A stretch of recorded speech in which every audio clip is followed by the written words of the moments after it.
Hello दोस्तों, कैसे हैं आप सभी लोग। इस वीडियो में हम राजस्थान की सबसे बड़ी प्रतियोगी परीक्षा यानी कि राजस्थान प्रशासनिक सेवा की जो परीक्षा है उसके बारे में हम बात करेंगे। सबसे पहले आरएस मेंस में जितने भी सफल हुए विद्यार्थी हैं, प्रतिभागी हैं, उनको मेरी तरफ से हार्दिक बधाइयाँ।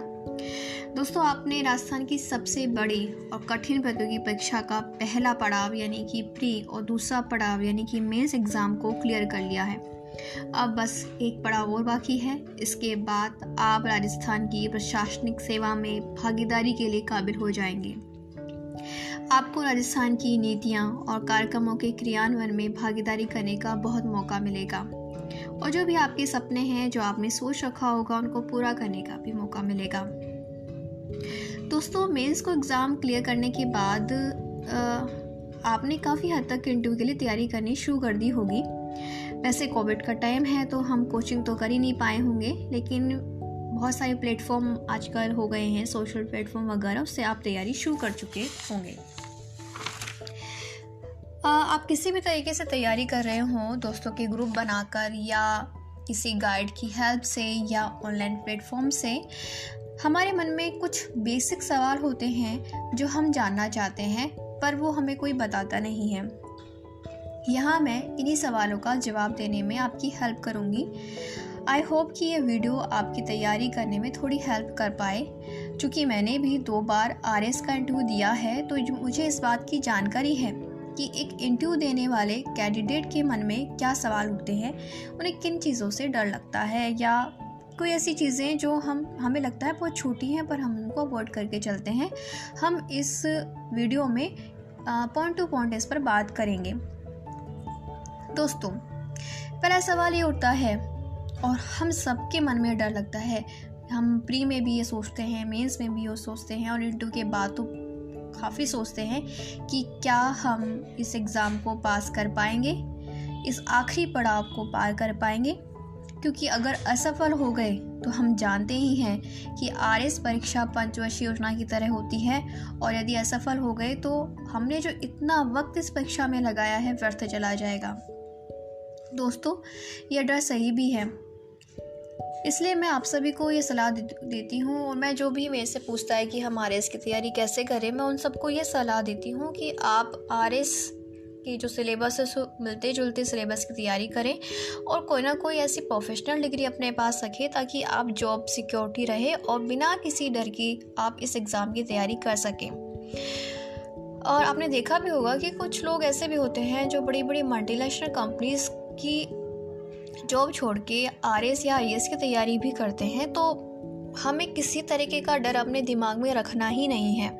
हमें अपने सारे डर बाहर निकाल देने हैं और इंटरव्यू देना है, क्योंकि अभी डू और डाई की कंडीशन है। हमें आप ये सोच होंगे, कैलकुलेशन करते होंगे कि इतने कैंडिडेट इंटरव्यू के लिए सिलेक्ट हुए हैं, इतनी सीटें हैं, तो हम गुणा भाग करते हैं कि हमें इतने में तो सिलेक्शन हो जाएगा। नहीं, हमारी एक सीट है, हमें बस वो सीट हासिल करनी है। बस ये चीज़ हमें अपने दिमाग में रखनी है। अब दूसरा सवाल ये उठता है, मैं पॉइंट टू पॉइंट ही बात करूंगी दोस्तों। दूसरा सवाल ये उठता है कि हम उस दिन क्या पहने, क्या ऐसा कपड़ा पहने, ऐसे परिधान पहने जिससे कि हमारा जो फर्स्ट इम्प्रेशन है बहुत अच्छा जाए। तो जो फीमेल कैंडिडेट हैं उनको वो सलवार सूट या साड़ी पहन सकती हैं और ये जो है वो फैब्रिक इसका कॉटन ही होना चाहिए। वैसे जितने भी फीमेल कैंडिडेट हैं, मैं सबको यही सलाह देना चाहूँगी कि अगर आप साड़ी अच्छी तरीके से कैरी कर सकें तो साड़ी ही पहने, क्योंकि इससे बहुत अच्छा ऑफिशियल लुक आता है और बहुत अच्छा भी लगता है। लड़कियां जो हैं ज्वेलरीज कम पहने, जैसे कानों में छोटे छोटे टॉप्स पहन सकती हैं, गोल्ड के चैन भी डाल सकती हैं, हाथ में घड़ी जरूर पहने। वैसे थोड़ा कहने में ऑकवर्ड लग रहा है, पर अगर आप करा सकें तो फेशियल, आईब्रो ये ज़रूर करा लें तो बहुत अच्छा रहेगा, क्योंकि अगर उस दिन आप अच्छी लगेंगी तो आप कॉन्फिडेंट भी फील करेंगी। अब आते हैं हम फुटवेयर पे। तो फुटवेयर पे ज़्यादा बड़ी हील्स नहीं, वही जो आप कंफर्टली आप उसमें अच्छे से चल सकें वही आप पहने। और आवाज़ बिल्कुल भी नहीं आनी चाहिए आपकी फुटवेयर में से, बिल्कुल भी आवाज़ नहीं आनी चाहिए। इसलिए जब भी आप मार्केट से अगर नहीं ले रहे हैं तो आप एक बार चल के देख लीजिए कि आवाज़ आती है नहीं। परफ्यूम लगा सकते हैं, पर बहुत ही हल्का लाइट फ्रेगरेंस वाला परफ्यूम होना चाहिए। सर्दियों का टाइम है तो कार्डिगन डाल सकती हैं। हाँ, थोड़ा लाइट मेकअप कर सकते हैं, पर ऐसा नहीं कि आप दिखें लाइट लिपस्टिक लगाएं, डार्क नहीं लगाएं। और अगर आप थोड़ा बहुत क्रीम वगैरह लगाना चाहें तो लगा सकते हैं। ऐसा नहीं लगना चाहिए कि आप किसी फंक्शन में आए हो। इंटरव्यू देने के लिए बहुत ही सिंपल सोबर लुक ही अपनाना होता है। लड़के जो हैं वो पैंट शर्ट पहन सकते हैं, ज़्यादा टाइट नहीं होना चाहिए, लेकिन सर्दियों का टाइम है तो पता भी नहीं चलेगा। टाई लगा सकते हैं और कोट तो आप कैरी कर सकते हैं, क्योंकि सर्दी का टाइम है तो वैसे भी कोट सही रहेगा। अगर कोट नहीं पहनना चाहें तो आप स्वेटर डाल सकते हैं। परफ्यूम लगा सकते हैं, वही लाइट फ्रेगरेंस वाला आप परफ्यूम लगाएं। कपड़े हमेशा अच्छे से प्रेस किए हुए सलीके वाले होने चाहिए। अगर आप जैसे सामान अपना कैरी कर रहे हैं तो उसमें बहुत एक छोटी सी प्रेस आती है, वो रख लीजिए। और नहीं आती है तो आप 1-2 दिन पहले जाके प्रेस करवा लें कपड़ों पे।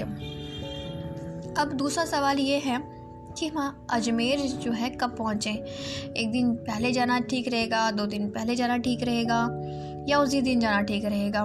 तो वैसे जैसे आपकी सुविधा है जा सकते हैं, लेकिन मेरी एडवाइस ये है कि कम से कम 2 दिन पहले पहुँचें, अच्छा रहता है।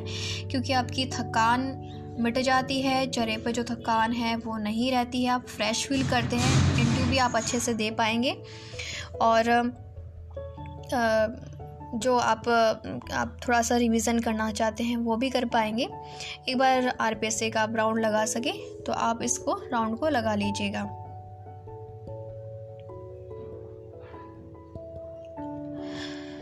अब हम तैयारी जब कर रहे हैं तो हम तैयारी में क्या क्या चीज़ें ध्यान में रखें। तो सबसे पहले जो आपने क्वालिफ़िकेशन दी है, आपने जो ऑनलाइन फॉर्म जमा कराया होगा तो उसमें क्वालिफ़िकेशन भरी होंगी, तो वो आप अच्छे से याद कर लें। BA BSc MA MSc में आपकी परसेंटेज क्या थी, आपने कहाँ से किया था, उस जगह के बारे में अगर कोई ख़ास बात है तो वो याद रख लें। क्योंकि जो RPSC के बोर्ड में जो बैठते हैं वो बहुत सारी जगहों पर अपनी ड्यूटीज़ कर चुके होते हैं, बहुत सारी जगहों की जानकारी रखते हैं, काफ़ी इंटेलेक्चुअल लोग होते हैं, तो उन्हें उस जगह के बारे में थोड़ी बहुत जानकारी होती है। तो कुछ खास चीज़ें आपको पता होनी चाहिए। जिस जगह से आपने अपनी स्कूलिंग की है, या BA ग्रेजुएशन किया है, पोस्ट ग्रेजुएशन किया है, या कोई भी डिग्री ली है। दूसरी चीज़, IAS मेन सिलेबस का जो टॉपिक है उसको सुपरफिशियली कवर कर लें। आपको पता होना चाहिए, वैसे आप तैयारी कर चुके हैं तो आपको काफ़ी कुछ याद भी होगा, फिर भी कुछ जो चीज़ें प्रेजेंट में चल रही होंगी उनसे जुड़ी हुई चीज़ें आप याद कर लें। तीसरा, जो करंट है उसमें राजस्थान, इंडिया, वर्ल्ड में इस टाइम क्या चल रहा है। खासकर आप सब जानते होंगे कि कोविड का टाइम है तो सब कुछ कोविड पर ही चल रहा है, वैक्सीनेशन का, और क्या क्या तैयारी कर रहे हैं, किस कंट्रीज़ ने क्या क्या किया है, तो इसके बारे में अच्छे से पढ़ लीजिएगा, न्यूज़पेपर में काफ़ी आ रहा है। चौथी चीज़, अगर आपकी हॉबी है तो हॉबी के बारे में आपको अच्छे से जानकारी होनी चाहिए। कई बार ऐसा होता है कि पूरा का पूरा इंटरव्यू ही हॉबी पर ही चलता है, तो अगर आपकी कोई ऐसी हॉबी है जिसमें कोई एक्सपर्ट भी इसमें महारत हासिल रखता है तो वो आपका इंटरव्यू हॉबी के बारे में ही चलेगा। ग्रुप डिस्कशन करते रहें अपने दोस्तों के साथ, जैसे जूम या कोई भी वीडियो ऐप के माध्यम से आप ग्रुप डिस्कशन करें। जितना ज़्यादा आप मॉक इंटरव्यू दे सकते हैं मॉक इंटरव्यू दीजिए। मैं इस पॉइंट पर सबसे ज़्यादा फोकस करूँगी कि जितना ज़्यादा आप मॉक इंटरव्यू दे सकते हैं दोस्तों के साथ, बड़ों के साथ, गाइड के साथ, टीचर के साथ, जितना हो सके दीजिए। बोलने की प्रैक्टिस करिए। अगर लोग नहीं हैं आपके साथ तो कम से कम शीशे के सामने खड़े होकर खुद से ही सवाल करिए, खुद को ही जवाब दीजिए। हाँ, ये ध्यान रखना है कि बोर्ड में जब भी आप बात करें तो जिस मेंबर ने आपसे सवाल पूछा है उसकी आंखों में आंखें डालकर ही बात करें, इधर उधर ना देखें। और जब किसी एक मेंबर ने सवाल पूछा है तो बाकी के मेंबर्स पर भी थोड़ा बहुत ध्यान रखें। ऐसे नहीं कि आप सिर्फ उसी इंसान को ही अपना जवाब देंगे, क्योंकि एक टीम बैठी हुई होती है तो आपको टीम को ही एडजस्ट करना होता है। अपनी आवाज़ जो है वो थोड़ी बुलंद रखिएगा, बहुत धीरे बोलने की ज़रूरत नहीं है, अच्छे से बोलिएगा।